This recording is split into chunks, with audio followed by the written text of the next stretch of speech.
Kumusta mga taga Bicol? Sobrang init na ba ng pagmati mo? Baka naman kaya kaipuhan mo na maglangoy sa Maagno paminsan-minsan. At syempre, kung Maagno man sa ng tubig apig bisaranan, adi buruk-burukan spring resort, aosad sa marerecommend ko na isi kong mag-enjoy ka. So ano, tara?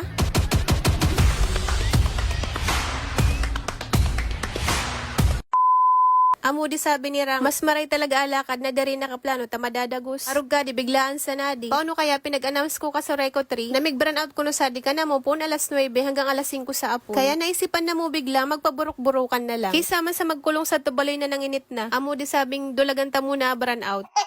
Since located at sa Tuligaw Albay, kaya talagang mababayad mo agayon kamayon habang nagbabiyahe pa insad to. So fast forward, sa din na palan kami kan resort. Bali, so entrance fee pala na mo sa 70 pesos sa adults, then 30 pesos man para sa mga kids. Then sa cottage man, depende sa duag na makukuko mo. So adi pala nakukuna mo is 500 pesos. Since punuan na sa tubaba, kaya sa di kami taas na paiyan. Okay man kinta na sa di taas, takatunino. Hindi bagang, baga na baga ko inaatake kada rayo makukakababa taas. Kulog sa tuhod ay.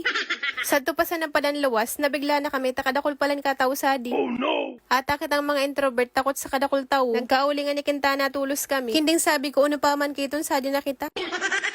Di magpara supog-supog ta sayang ko pamasahe.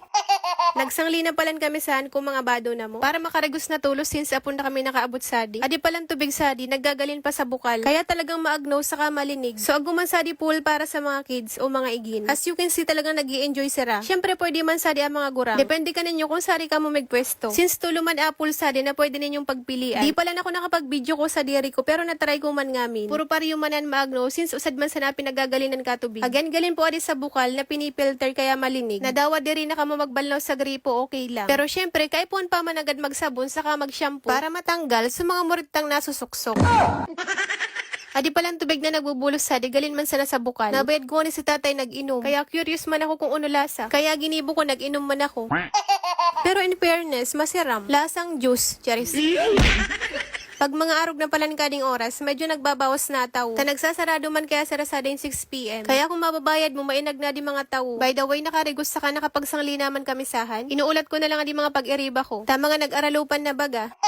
Mag-alas 5 na palan kung mga oras na adi. Since nagkakapira na sa nadi mga tao, di naman kami nagkarauban, paka-prepare ko gamit, nag-uli naman kami. So bago ko palang tapusan na ding video, shoutout muna ka di mga nagpapa-shoutout. So thank you so much po ka per may pagsubaybay ka vlog ko. Mapa-silent viewers, mga nagre-react sa ka mga nagko-comment, pati sa mga nag-share ka ding vlog ta, mga nasa ibang lugar o mga nasa ibang bansa. So thank you so much na lang po kaninyong amin. By the way, kung nakaabot man ni kasadi, pa-comment man ako kung taga-sari ka, para isikuman kung sari nakakaabot na ding video.